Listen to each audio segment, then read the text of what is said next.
Then pack your things tonight. Dad, if you won't help, this isn't your home. Her words hit the table harder than the china.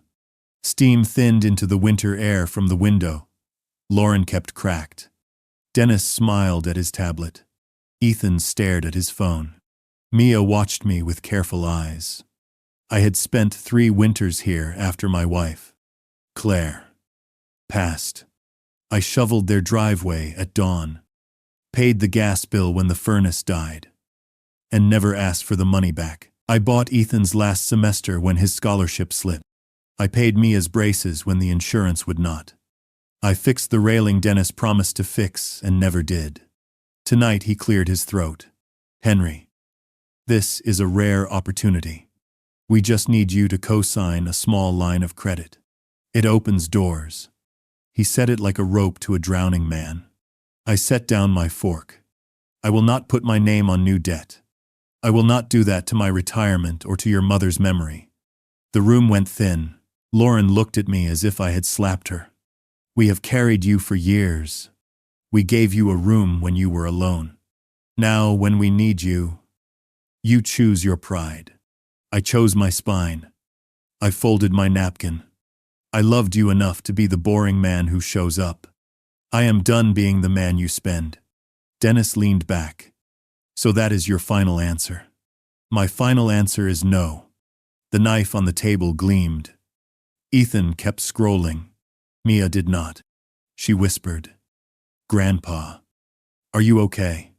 I nodded. I stood. My chair scraped the floor. My knee ached like every year I worked at the mill. Lauren's breath came fast. "If you will not help your family, then you cannot stay here." I heard what she said. I also heard the sentence my girl did not say. "We love you when you pay for it." I walked to my room. I shut the door gently. In the mirror, I saw a man with white hair and a face too tired for his age. I lifted Claire's photo from the nightstand. I spoke to the glass. I will not let them spend what we saved for a life. Not again. Not tomorrow. Not ever. Before the storm broke over my head. Life in that house looked, from the outside, like any picture of family harmony. The neighbors waved at us when I watered the lawn. Church friends would say how lucky I was to be surrounded by children and grandchildren after Claire's death. I smiled at them and nodded. I never told them that behind closed doors, I often felt more like a tenant who paid rent with his pension than a father who belonged. I had moved into Lauren's home 3 winters earlier. She had insisted, "Dad, you can't be alone in that empty house," she said, tears still fresh from the funeral. "Stay with us. We'll take care of you." I remember her words because they felt like salvation at the time. Claire had been my partner for nearly 50 years. Her absence was a hole no plaster could patch. So I packed my clothes, my service medals, and Claire's photograph albums, and I walked into what I believed was safety. In the beginning, they welcomed me. Ethan used to sit beside me at the kitchen table, asking about my years in the mill, pretending to listen while really scrolling on his phone. Mia, sweet girl, would bring her homework and let me quiz her on spelling words. Dennis, though brash, at least shook my hand each evening and asked about my day. And Lauren hugged me tightly, whispering, "You'll never have to worry again." And anyway, for attention, I kept my promise to help. I covered the gas when the heating bill spiked in January. I slipped Ethan a check when tuition aid didn't stretch far enough. I drove Mia to her orthodontist appointments and paid the balance when insurance lagged. I bought Dennis a new set of tools when he swore he would start his own contracting business. Each time they said, "Thank you, Dad. We'll pay you back." Each time I told them not to bother. But gratitude turned quiet. Promises of repayment vanished. And slowly, the requests shifted from emergencies to expectations. "Dad, can you handle this one?" became, "Dad, the bill is due." When Dennis lost his job for the 3rd time, It was me who covered the mortgage until he found another. When Lauren's car needed repairs, my pension handled it. I thought I was buying closeness, but what I purchased was silence. Evenings were the hardest. I would sit in the den, television murmuring, while the others retreated upstairs. No one asked me to join them. No one lingered for conversation. The laughter of family dinners faded into the clicking of forks and the glow of devices. Yet I told myself it was enough. At least I was not alone in an empty house with only Claire's chair staring at me. Still, small cracks showed through. Lauren would sigh when I asked if she wanted help with dishes. Dennis would roll his eyes when I offered advice. Ethan called me old-fashioned when I reminded him to slow down on credit cards. I kept quiet, swallowed the sting, and told myself they were young. I had been young once too. I poured everything into them because I believed that is what a father is meant to do. Sacrifice. Provide. Endure. I thought love was measured by what you gave, not by what you received. And maybe, for a time, it was true. But the more I gave, the less they seemed to see me. I was no longer Henry, the man who carried lumber on his shoulders, who danced with Claire in the kitchen, who told bedtime stories. I had become a walking wallet, an extra set of hands, a shadow in their hallway. Yet, even as my heart sank a little each night, I still whispered to Claire's picture on the nightstand, "They're trying. Love. They'll come around." I clung to hope like a lifeline. I didn't know then that the hope I nursed would be the very rope they used to pull me down. The week before that dinner, the ask arrived dressed as good news. Lauren called me into the kitchen and pointed at a spreadsheet on her laptop. Dennis stood with his thumbs hooked in his pockets like a man who had already won. Ethan hovered near the fridge. Mia sat at the table with her sketchbook. Dennis smiled. "This is what I have been building. A small construction company with real contracts. The bank is ready to extend a line of credit. It will cover equipment and payroll for the first months." He tapped a number on the screen. 150,000. Dennis spoke quickly. "The payments will be easy once we ramp up.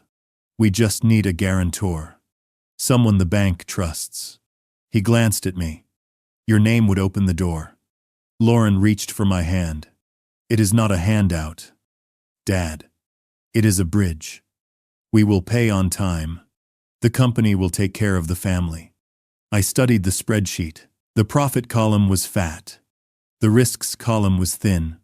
There was no allowance for slow months or broken machines. No room for a client who paid late or not at all.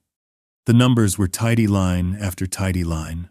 Life does not live in tidy lines. I cleared my throat. "Who wrote this plan?"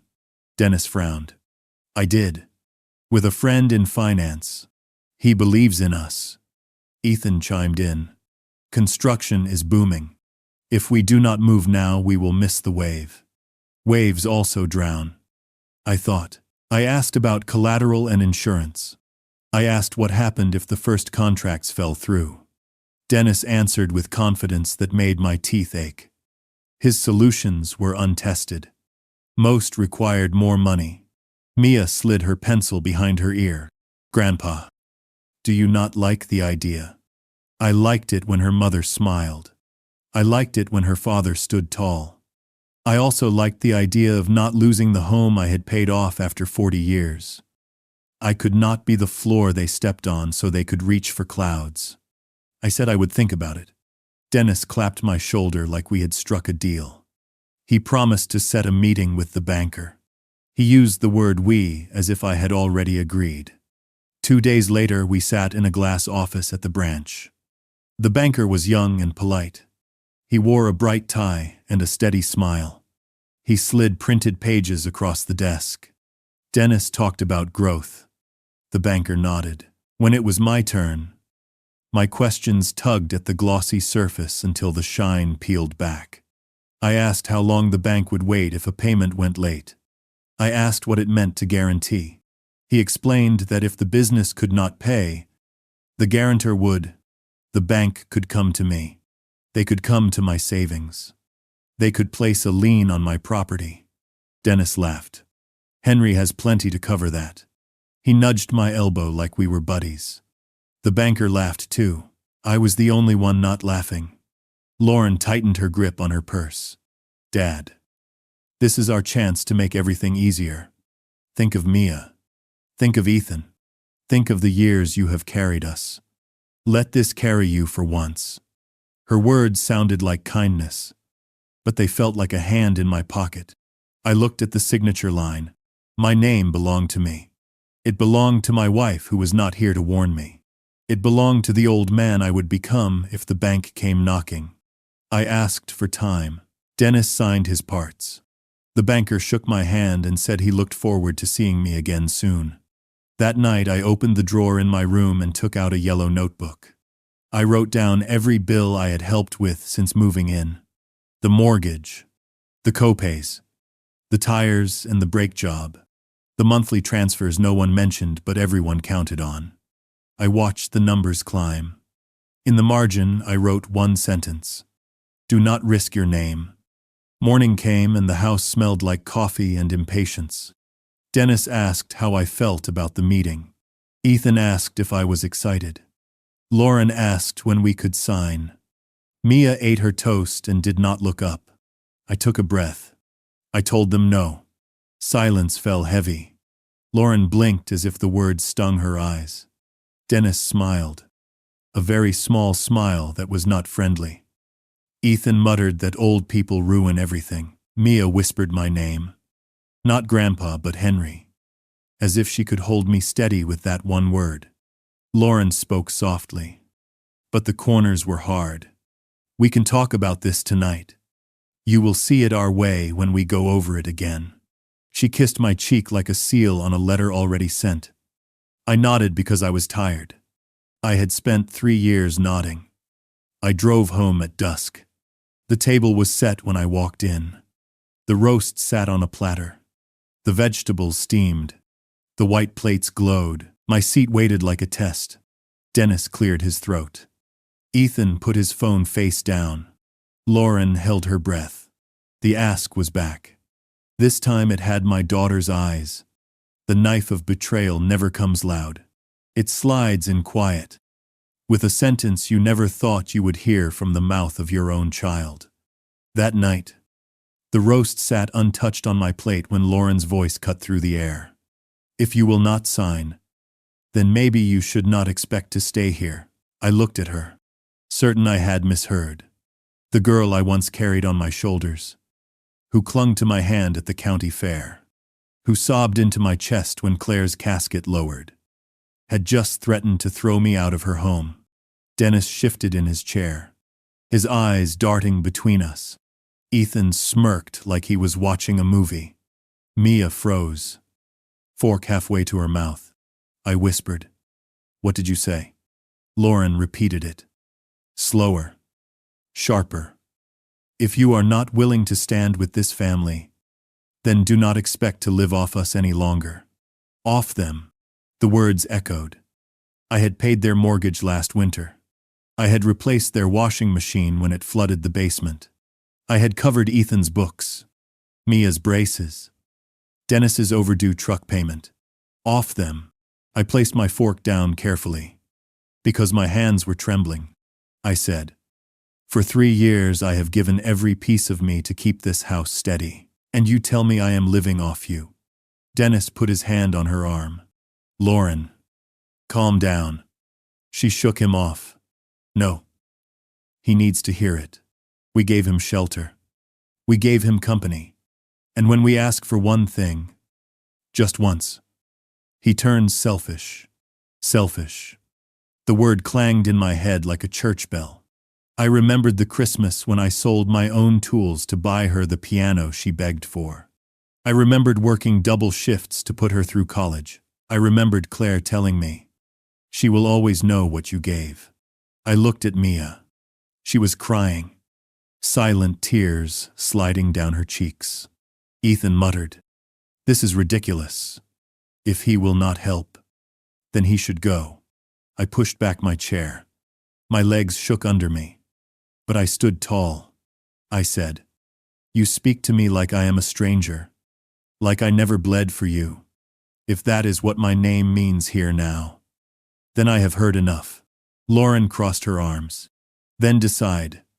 Dad, are you with us or against us?" I answered without raising my voice. "I am with the truth. And the truth is, I will not sign away my life so you can gamble yours." The silence that followed was heavier than any shout. The roast cooled. The vegetables sagged. The family I thought I had was gone. I left the table and went to my room. On the nightstand, Claire's photo stared at me with the eyes of the only person who had ever truly stood beside me. I whispered, "They have chosen money over me. And maybe I have been blind too long." Behind the door, I heard dishes clatter, voices rise, anger spill into the night. I lay down, eyes open, and knew the line had been crossed. There was no going back. The house grew quiet after the fight. Doors closed. Water ran. Someone laughed at a show in another room. I lay on my bed and listened to the life I had helped pay for. None of it felt like mine. Not the mattress. Not the ceiling fan that ticked when the speed was low. Not the voices behind the wall. On my nightstand sat a wooden box Claire loved. Inside were small pieces of our life. A ribbon from our wedding. The key to our first apartment. A ticket stub from a county fair. I lifted each one as if it might speak. I could hear Claire in my head. "You did your best, Henry.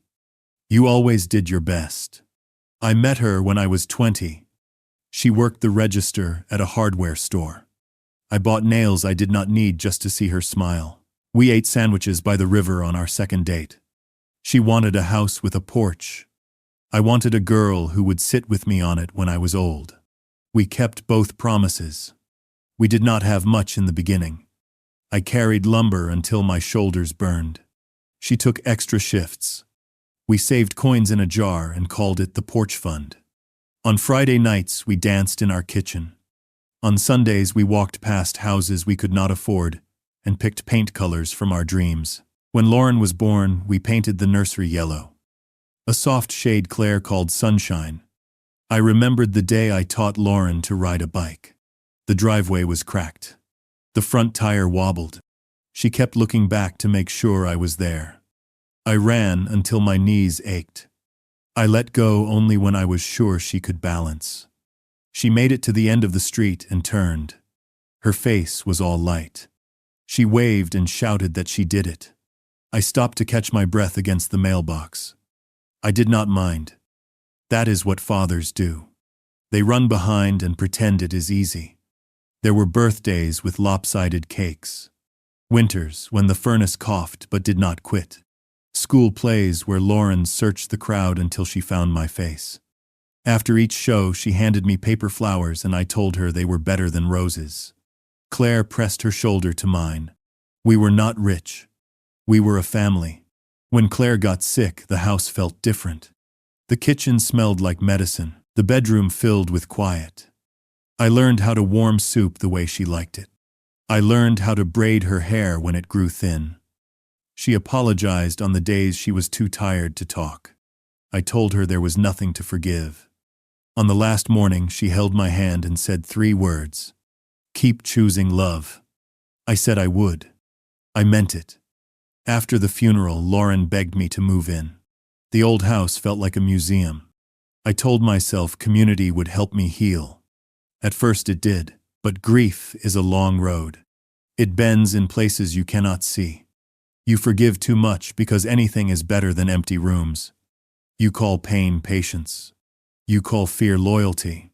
You call silence peace. Tonight, the words from my daughter kept circling my head. If you will not help, you cannot stay. I tried to weigh them against every diaper I changed, against every lunch I packed, against the porch fund jar and the cracked driveway. They did not balance. The scale refused to lie for me. I opened the drawer and took out a stack of envelopes. Receipts, notes, little records of the ways I had tried to be useful. The gas bill I paid last winter when the cold seeped through the windows. The dentist invoice for Mia. The card with Ethan's tuition account number in blue ink. I spread them across the desk. A paper map of a man's love. I wanted to be angry. It would have been easier. But what I felt was a deep, clean sadness. The kind that sits quiet on your chest and does not move. It reminded me that what we give does not always teach others how to give back. Sometimes it only teaches them how to ask. I switched off the lamp and lay in the dark. The ceiling fan ticked.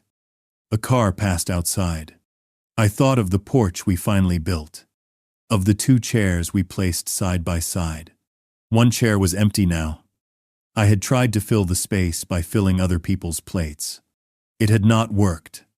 I pictured Lauren at 5. Cheeks sticky with peach juice. Laughing at something small. I pictured her at 18. Cap crooked. Racing toward me after the ceremony. I pictured her tonight.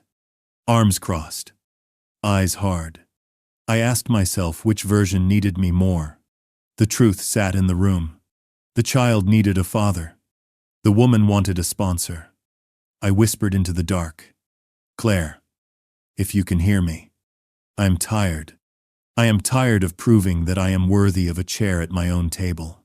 I am tired of being generous in ways that erase me. I am scared too. I am old enough to know what it costs to start over. But I am more afraid of staying where love has been priced. The fan ticked again. I made a small promise. I will not beg to belong. I will not trade my name for a place to sleep. I will keep choosing love, even if I must choose it for myself first. I closed my eyes and let the night hold what the house would not. Morning came heavy. The sun slanted through blinds I had never chosen. Onto walls painted colors I had never picked. For the first time, I saw the truth. This was not my home. It was a station where I had been tolerated in exchange for my wallet. I rose slowly. Joints stiff, but my mind sharper than it had been in years. At the kitchen table, Lauren avoided my eyes. Dennis skimmed his phone. Ethan poured cereal. Crunch echoing in the silence. Mia whispered, "A good morning," her voice too soft to break the ice. I cleared my throat and said it plain. I will be moving out. Lauren's head snapped up. What are you talking about? I said, I will not sign that loan. And if my staying here depends on it, then I will not stay. I want no more confusion. Dennis laughed. Short and bitter. You cannot make it alone. Henry, you are 72. You need us. I stood taller than I felt. I survived 30 years in the mill. I buried my wife with my own hands on the casket. I have lived alone before. I will do it again. I left the table, went to my room, and pulled open drawers. Claire had taught me to keep records. In neat stacks lay every canceled check, every transfer slip, every bill I had paid since stepping foot in this house. I spread them across the bed. Mortgage payments, car repairs, tuition deposits, each one proof that I had been more than a guest. I dialed the bank. My voice did not shake. Cancel the automatic transfers. I told them. The clerk asked why. I said, because I am tired of being taken for granted. When she confirmed the cancellations, I felt air return to my chest. I packed in silence. Claire's jewelry box, my service medals, photo albums, the folded flag they gave me when I retired. I left the recliner they loved to sit in. I left the piano Lauren once begged for. Let them keep those. They belonged to memories that were no longer mine. By noon, I had found a small apartment near the river. The realtor smiled too wide, describing bus routes and grocery stores. I barely listened. I only heard the quiet. The walls did not carry other people's arguments. The floors did not groan under expectations. It was empty. And it was mine. I signed the lease on the spot. Returning to the house one last time, I moved like a shadow. The movers carried out my boxes while the neighbors pretended not to stare. On the kitchen table, I left an envelope. Inside was a note, written in my careful hand. Lauren and Dennis, I have moved out. The keys are on the counter. I have canceled all financial support. You wanted independence. Now you have it. Do not contact me until you are ready to apologize. Dad, I locked the door behind me and placed the key on the counter with a final click. That evening, my phone rang. Lauren's name glowed on the screen. I let it buzz twice before answering. Dad, she cried. What is this? Where is your stuff? I said. I moved. You told me not to expect to stay. Her voice cracked. I did not mean it. Come home. Dennis's voice cut in from the background. We can work this out. I closed my eyes. I remembered Claire's last words. Keep choosing love. I said, I am choosing respect. Do not call again until you are ready for that. Then I pressed the button and ended the call. In my new apartment, I opened a pizza box, poured a glass of water, and sat on the floor among stacked boxes. For the first time in years, I ate in silence that was not empty but free. I looked out the window at the river, lights dancing on the water, and whispered to Claire's picture propped against a box. We made it. Love. This piece is ours again. The first knock came the next morning. I had not finished unpacking. The couch still wore its plastic. Claire's photograph leaned against a lamp with no shade. I opened the door to find Dennis smiling in a way that made my stomach tighten. Nice place, he said, stepping inside without waiting. Real cozy. He walked a slow circle, inspecting my small freedom as if it were a used car. He set a grocery bag on the counter. Coffee, milk, bread. We brought a few things to help you settle. We meant he did. Lauren did not come.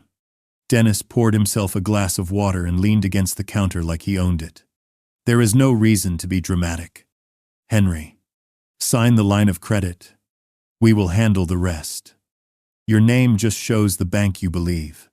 He looked around again. You do not want to end up here alone. My answer is no. I will not sign. I will not return to the house. His smile thinned. Think about holidays then. Think about Mia's birthday. Think about pictures with empty chairs. He lifted my phone and turned it toward me. A photo from last Thanksgiving. I was carving the turkey. Mia was laughing. Dennis zoomed in on my hands. Look at your hands. That is family. Family is not a trap, I said. He set the glass by the sink and walked to the door. Do not make us cut you off, he said. It will break Lauren. It will confuse the kids. It will be on you. He left the way he came. No hug. No thanks. Only a bag of milk and a warning. By afternoon, my phone shook with messages. Lauren wrote that the mortgage was due, and the bank had called twice. Ethan texted that his card was maxed because he had to cover groceries since I abandoned them. A cousin I had not heard from in a decade wrote that Lauren was fragile and asked why I was putting her through this at my age. I put the phone face down and boiled water for tea. The kettle sang. I did not reply. The second knock came that evening. A pastor from Lauren's church stood in the hall with a practiced look of concern. He said they had asked him to check on me. He said families face trials, and we must bear one another's burdens. I invited him in. He sat on the edge of an unopened box and spoke about forgiveness. I listened. When he finished, I told him the part he had not been told. The years of quiet pain. The night my daughter told me to pack my things. He folded his hands and looked at the floor. Would you be willing to sit with them and pray? I said I would pray for all of us. I would not sit in a room where my name was a promise to a bank. He nodded and wished me peace. It was the first gift of the day that did not sting. An hour later, Mia called from a friend's phone. Her voice was small. "Grandpa, are you mad at me?" "No. Honey, I am not mad at you." She cried and said dinner felt like a courtroom. She asked if she could come see me on Saturday. I told her yes. "Bring your sketchbook." That night I slept for 2 hours, and then woke to the sound of my heart. I watched the river move under the moon. The city hummed in a way I could breathe with. I felt a pull between the man who fixed every mess and the man who chose which mess was his. The third knock came the next day with flowers and a smile that did not reach the eyes. Lauren stood in my doorway with Mia at her side. She hugged me and kissed my cheek. We sat at my small table. She arranged the flowers in my coffee mug and folded her hands. "Dad," she said. I did not mean what I said. I was angry. "We are scared. Ethan needs help. Dennis is under pressure. The bank is impatient. I do not sleep. I keep hearing Mom's voice and I do not know what to do." Mia watched us, silent. I covered Lauren's hands. I spoke carefully. "I will always be your father. I will always help you in ways that make us both honest. But I will not sign debt I do not control. I will not give money to rescue decisions that are not mine. I will take Mia to school. I will fix a leaky sink. I will bring soup when you are sick. I will not be a credit card. Not anymore." Lauren's face hardened and softened and hardened again. She stood up. "If you will not help, do not expect us to come by." Mia flinched. Lauren forced a smile. "We will talk again after the weekend," she said. She kissed my head and left the flowers behind. When the door closed, the room smelled like lilies and old arguments. I poured the water from the vase into the sink and set the flowers on the balcony. I made eggs with too much salt and ate them standing up. Near midnight, a message lit my screen. A number I did not know. "We should all talk." It read, "Tomorrow evening, for your own good." There were 6 names on the thread. Dennis, Ethan, 2 of Lauren's in-laws, a neighbor who liked to gossip, and Lauren. I set the phone down and said Claire's name into the dark. The river kept moving. The city kept humming. I felt fear lift its head. I felt resolve lay a hand on my shoulder. I whispered thank you to both.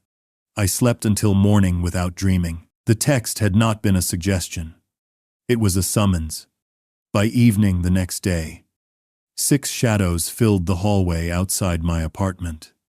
I had seen them arrive from my window. Dennis with his jaw set. Ethan restless. Lauren clutching tissues. Her in-laws Thomas and Linda whispering together. And even a neighbor who had no business there. Mia was not with them. The pounding started. "Henry, open up," Thomas barked, his voice carrying the authority of a man used to being obeyed. I stayed behind the door, watching their faces through the peephole. They looked like a jury waiting to deliver a verdict. Finally, I opened the door but did not step aside. The threshold was mine. Dennis pushed forward, flowers in hand. "Store-bought peace offering." "Dad," he said, "we just want to talk." Lauren's eyes shone with rehearsed tears. "Please, come sit with us. This has gone too far." I kept my place. "You wanted to talk. Then talk here. No one crosses this line tonight." Thomas spoke first. "You're tearing this family apart. A father's duty is to help the next generation." Linda added, "You should be proud your daughter married a man with ambition. Support him. That's what family does." I raised my voice only enough to steady it. Family shares both ways. For 15 years I paid bills, covered debts, carried dreams that were not mine. In return, I was told to pack my things. That is not duty. That is exploitation. Lauren sobbed louder. "We were angry. We didn't mean it. But now we're drowning. The bank is circling. We'll lose the house. You'll let your grandchildren be homeless. Ethan muttered. You're being cruel. You used to care. Behind them, the neighbor chimed in, shaking her head like she'd been invited to judge. A man your age should think of legacy, not stubborn pride. I felt the air tighten in the hall. For a moment, I almost yielded. Then I saw Mia's absence. I knew why. She would not have joined this ambush. I looked each of them in the eye. You all meant what you said. I was convenient when you needed money. Disposable when I refused. You do not want a father. You want an account. Dennis dropped the flowers onto the floor. His voice sharpened. If you don't help, you'll die alone in this shoebox. From behind him, Emma's voice cut through clear. Strong. She had slipped in unnoticed. Standing apart. Stop. She faced the others. When did any of you visit him in the hospital last year? When did you remember his birthday? Without being reminded. You don't care about him. You care about his money. The hallway erupted. Thomas shouting about tradition. Linda crying about ungrateful children. Lauren pleading through tears. Dennis railing about opportunity lost. Ethan whining that it wasn't fair. Only Emma stood still. Eyes fixed on me. Refusing to flinch. Enough, I thundered. The sound silenced even the neighbor. I have given nearly $500,000 over 15 years. Weddings. Tuition. Mortgages. Car loans. Surgeries. Vacations. In return, I received silence. Forgotten birthdays. And insults. That ends tonight. I stepped back into my apartment. One hand on the door. Emma. You are always welcome here. The rest of you. Don't return until you learn respect. Then I closed the door. The wood rattled under their protests. Their voices tangled anger. Shame. Bargaining. Through the peephole I saw them argue with one another. Thomas berated Dennis. Linda scolded Lauren. Ethan sulked. Emma stood apart. Her face pale but proud. After 20 minutes, they left. Emma lingered on the sidewalk. Looked up. And waved. I raised a hand back. She turned and walked to the bus stop alone. I stood in my quiet apartment. Heart pounding. But my chest lighter than it had been in years. The silence was no longer heavy. It was mine. Morning brought a quiet I did not fear. The hallway outside my door was empty. The river moved like a clock I could trust. My phone buzzed with one new message. It was Mia. Can I come over after school? Yes. I wrote. Bring your sketchbook. Her full name is Amelia, though everyone calls her Mia. When she was small, she answered to M. Even to Emma when her grandmother teased her. Last night in the hallway, she was not a child at all. She was the steady voice I needed. She arrived at 4 with a paper bag, and that shy smile I know. Blue paint stained her fingers. She set the bag on the counter and pulled out muffins from the bakery near the bus stop. I made tea. Grandpa, she said. I am sorry about how they talk to you. I am sorry about Mom. I do not know how to stop them when they start. I told her it was not her job. I told her it was mine to say no. She nodded and took a muffin, split it in half, and handed me the warm piece as if it were proof that simple things still worked. We opened boxes together. I let her choose where Claire's picture should go. She walked the room and held the frame to the light. Here, she decided. On the bookshelf. Eye level. Where you see her when you sit and when you stand. She dusted the shelf with her sleeve and set the frame like a precious stone. Tell me about her, Mia said. Not the part where she was sick. The part where she was young. So I told her. About the hardware store. About sandwiches by the river. About paint swatches that lived in a drawer until we could afford the colors. I told her about the porch fund jar, and the night Claire laughed so hard, She cried because the jar fell and rolled pennies into every corner. Mia laughed. She took out her sketchbook and a charcoal pencil. May I draw her? I said yes. She started with the eyes. The soft lines built a face I had not seen in years. The bright ones. The ones that dared me to dream bigger than a mill shift and a rented room. I could not speak for a while. When she finished the first pass, she watched me watch the page. I felt tears move. I did not hide them. Mia did not look away. She put the pencil down and held my wrist until my breathing settled. I am working weekends, she said softly. The art teacher found a small grant. If I keep my grades up, I can apply for an internship this summer. I opened a bank account that Mom cannot see. I put my tips there. I want you to know I am trying. Pride rose in me like a clean tide. I wanted to reach for my wallet and hand her money. I did not. I reached for a notebook instead and wrote a list.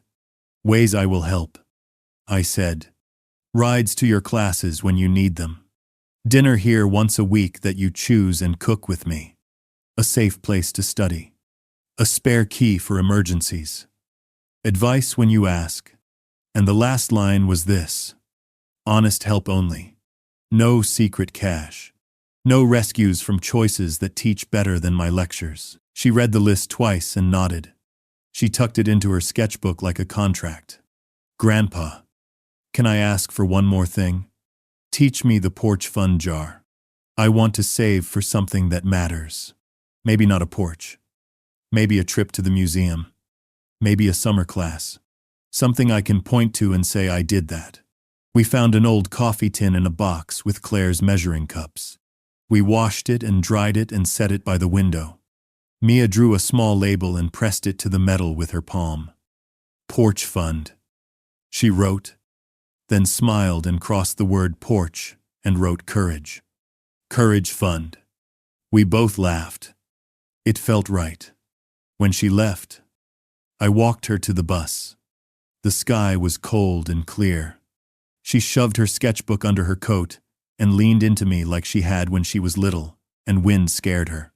At the stop, she turned and drew a quick line on the back of my hand with her finger. A pretend stamp. Admission, she said. For when you visit the museum with me. On the way back, I stopped at the hardware store on the corner. I bought a small toolkit for Mia and a frame for her drawing of Claire. Back home, I hung the drawing beside the photograph. Old love and new eyes. I stepped back and the room felt like a promise. The phone blinked with messages I did not answer. The river kept its slow talk. The apartment smelled like tea and pencil shavings. I sat at the table and wrote a letter to Mia for a day when she would need it. Keep choosing love. I wrote, not the kind you pay for. The kind that builds. One honest piece at a time. If you ever doubt, put a coin in the courage fund and come sit at my table. We will count what you have, not what you owe. I folded the letter and slid it into an envelope with her name. I placed it on the shelf beneath Claire's photo. I felt hope stand up inside me and stretch its arms like a person waking. It had been asleep a long time. It was awake now. The days that followed felt different. The phone still lit up with calls. But I let them ring until silence returned. I woke early, made coffee in a pot that hissed like an old friend, and walked along the river before the city stirred. For the first time in years, my hours belonged to me. I signed papers at the bank, transferring what savings I had into accounts that bore only my name. I met with a lawyer recommended by an old friend from the mill. He wore a dark suit and spoke with precision. We went over wills, trusts, protections. Each signature I placed was a brick in a wall between me and the hands that had pulled from me without thanks. One evening I found myself at the community center. A flyer had caught my eye. Thursday, at 6. I walked in carrying nothing but nerves. Men my age. Some older. Some younger. Sat around folding tables with paper plates and steaming trays of food. They made space for me without questions. Conversation flowed about service, about work, about aches and knees that did not bend like they used to. For the first time in a long time, I was just Henry. Not Dad, the ATM. Not Grandpa, the bailout. Just a man with a story. That was the night I met Ruth. Silver hair. Steady eyes. Laughter lines that deepened when she spoke. She taught school for 35 years. Raised 2 sons who lived on their own. And carried herself with the independence I had almost forgotten was possible. She asked me if I wanted more potatoes. I said yes, though I wasn't hungry. Later we sat by the window drinking coffee from paper cups and talked until the janitor stacked chairs around us. Ruth began to visit my apartment on Saturday mornings.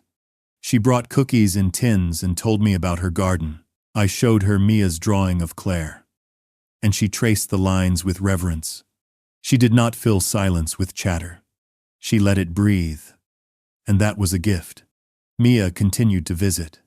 She brought coins for the Courage Fund and sketches that grew braver each week. Once she came with flour on her shirt and said she wanted to try baking. The bread came out hard as a brick, but we ate it anyway, laughing until our sides hurt. Ruth joined us sometimes, guiding Mia through recipes, teaching her how to knead with patience. I began to see what a different kind of family looked like, one that was chosen, not demanded. Ruth with her quiet wisdom, Mia with her unshaken loyalty, myself, learning how to live without apology. But freedom had a cost. Word came through Emma, my other granddaughter, that Lauren and Dennis had defaulted on a payment. The bank threatened foreclosure. Ethan had dropped out of school. Bills piled high. Arguments shattered the house I had once called mine. Emma's voice on the phone carried exhaustion. "Grandpa, it's falling apart." I listened but did not bend. They had to walk the road they paved. I could not carry them anymore. Instead, I offered Emma the same thing I offered Mia. Honest help. I told her she could always call. Always visit. Always bring her heart without shame. She cried softly and said thank you. One night, Ruth and I sat on my small balcony, watching the river glint under street lamps. She said, "You look lighter." I told her I felt it. Then she asked a question that startled me. "Do you think you could love again?" I looked at her hands folded in her lap. I thought of Claire's last words. Keep choosing love. I realized I already had. Not the same love. Not a replacement. But a new branch from an old tree. The next morning I planted a pot of herbs on the balcony. Basil. Rosemary. Thyme. Small green beginnings.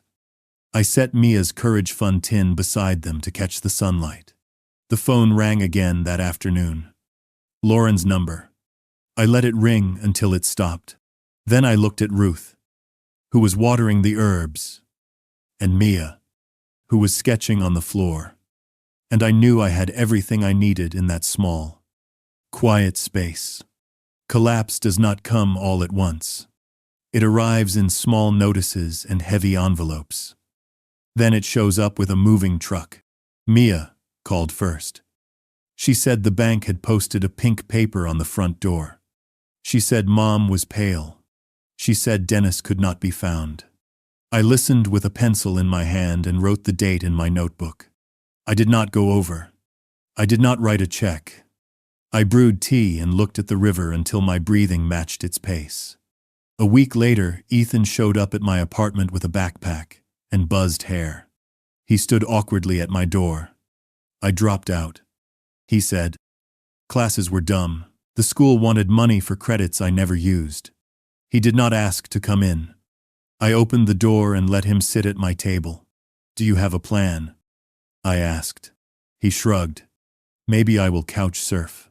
Maybe I will move to Portland. I could do music." He said it like a dare. I poured coffee and slid the cup toward him. "You can use my shower." I said, "You can do your laundry. You can look for work. There is a tire shop 3 blocks south. They always need hands. I will not give you cash. I will not save you from the rules that make men. He stared at the wall for a long time. Then he nodded once, like a person agreeing with a judge. He texted me 2 days later. Got hired at the tire shop. First paycheck Friday. The foreclosure notice became a lock. Lauren called crying from an empty living room. The bank took the house. She said the word take as if it were a robbery and not math. She moved into a small apartment near the freeway. The sound of traffic filled every sentence she spoke. She took double shifts at the clinic. Dennis reappeared with apologies that sounded like sales pitches. He said he had a bigger contract lined up. I did not meet him. I sent one message. Stop using my name to chase your luck. Mia came on Saturdays as she had promised. She brought coins for the Courage Fund. She told me that her mother slept at odd hours and forgot meals. She told me that Ethan had a grease stain on his cheek and a small smile when he got home from the shop. We cooked soup. Ruth showed her how to braid a loaf. We ate it warm and laughed when the shape turned out crooked. One afternoon, Lauren appeared in my doorway with a plastic bag that held her past. In the bag were photos of her as a child and 2 of Claire's scarves. She stood very straight. She looked at Ruth. She looked at the drawing of Claire. She looked at me. I am getting a divorce, she said. Dennis left. He said he needed a fresh start. He took the television and the coffee machine. I asked her to sit. She did not. She held the bag tighter. I thought marriage meant we were safe, she said. I thought money would show up because I wanted it. I did not know how much you carried until it crashed. Then she whispered a sentence I had waited years to hear. I am sorry, Dad. I had rehearsed that scene in my head, but I had not prepared for the sound of it. It was a voice that reached back to the driveway where I ran behind her bike. I opened my hands but kept my words slow. I forgive you, I said. I cannot fix the past. I will not finance another collapse. I can teach you what I know. You can eat here. You can rest here. You can do laundry and cry and not be judged. You cannot borrow. You cannot move in. She nodded once and then again. She set the bag on my table and pressed her fingers to the wood like a prayer. Ruth poured her tea and did not say a word. We sat together and let the quiet do part of the work. Later, I walked Lauren to her car. She asked me how to start over. I told her to count every bill out loud, to call the bank herself, to bring lunch from home, to put things back at the store when they did not belong to the week she could afford. Ethan called that night. He said he was sorry for what he had said at the table. The shop was hard. The manager had shown him how to rotate tires. He asked if I could show him how to make eggs in a pan without burning them. I said yes. He arrived with a carton the next morning. Weeks passed. The divorce moved forward. The apartment ate Lauren's pay. Dennis sent a text I did not answer. Mia's drawing of Claire watched from the wall as if she were making sure we learned what she had always known. Love is not debt. Love is not fear. When the power went out in my building, Ruth lit candles. We sat with warm cups between our hands and listened to the city breathe without its machines. In the dark, I felt grief move, then gratitude, then a peace that did not ask me to do anything. Collapse had done its work. What was left was smaller, but it was honest. When the lights came back, the herbs on the balcony looked greener. I stood with the window open and let the rain smell in. I whispered a thank you into the room I now owned. I slept without dreams. In the morning, the river kept its one direction. It carried what it could and let go of what it must. Thanksgiving came with gray skies and the smell of wet leaves. For years, that holiday had been a performance in Lauren's house, platters too heavy for the table, forced smiles for photographs, my wallet covering the feast. This year it was different. Ruth and I rose early, peeling potatoes side by side, the radio humming in the corner. Mia arrived with a pumpkin pie she had baked herself. Ethan brought dinner rolls from the bakery near his shop, his hands still carrying the faint smell of grease. Even Lauren came, her shoulders bent, but her eyes clearer than I had seen in years. We set the table with Claire's china, the pieces I had carried through every move. I unfolded the linen napkins she had stitched decades ago. For the first time in a long while, the table did not look like a ledger of debts. It looked like a meal waiting for laughter. As we sat, the knock came. Hard. Familiar. I opened the door to find Dennis on the step. Thinner. Unshaven. His smile gone. Behind him, rain fell steady. He held no flowers this time. Only desperation. "Henry," he said, "I need 5,000. Just enough for a deposit. I can get back on my feet." Lauren stiffened at the table. Ethan stared into his lap. Mia's hand gripped her fork. Ruth rose quietly and came to stand beside me. I kept my voice steady. "Dennis, I have nothing for you but advice. Work. Earn. Live within what you bring home. I will not finance another failure." His face twisted. "You'd let me starve. You'd let your daughter's husband sleep in the street." I shook my head. "I will let you stand on your own legs. It's the only gift left worth giving." Lauren whispered, "Go." "Dennis." He looked at her, stunned, as if betrayal belonged only to others. He muttered something I could not catch and walked back into the rain. The sound of his footsteps faded until the only noise was the kettle on the stove. When I returned to the table, Ruth squeezed my hand beneath the linen. Mia poured cider into glasses. Ethan cleared his throat. "I'm learning, Grandpa," he said quietly. "The shop is rough, but the paycheck is mine." His voice cracked, but pride lived in it. Lauren's eyes filled. She whispered again, "I'm sorry, Dad. Not just for Dennis. For all of it. For the years I didn't see you. For turning love into a transaction." I touched her hand. "I forgive you. But forgiveness is not forgetting. It is building something new with honesty.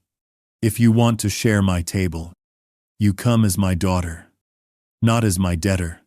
She nodded, tears slipping down her cheeks. We ate then. The turkey was golden, the potatoes creamy, the bread uneven but warm, the pie sweet in a way store-bought never is. Conversation flowed. Ruth told a story from her teaching days that had Mia laughing so hard she snorted cider. Ethan admitted he wanted to save for a used car, and Mia offered to design him a sticker for it. Lauren listened more than she spoke. And for once, that was enough. Halfway through dessert, my phone buzzed. Sarah's name glowed across the screen. For years, that sound had meant panic. Bills. Demands. Tears. I looked at the faces around me, Ruth, Mia, Ethan, even Lauren, and pressed the button to silence the call. I set the phone aside and asked, "More pie? Anyone?" Ruth passed me a slice. The candles flickered. The river outside caught the glow of streetlights. Steady and calm. For the first time in years, I felt full in a way that food alone could not provide. I raised my glass. "To chosen love," I said. "To courage, funds, and honest work. To a table built on respect." Glasses clinked. The sound was small but true. Outside, rain tapped against the window. Inside, warmth settled like a blanket. I thought of Claire and whispered silently. I kept my promise. Love. I kept choosing love.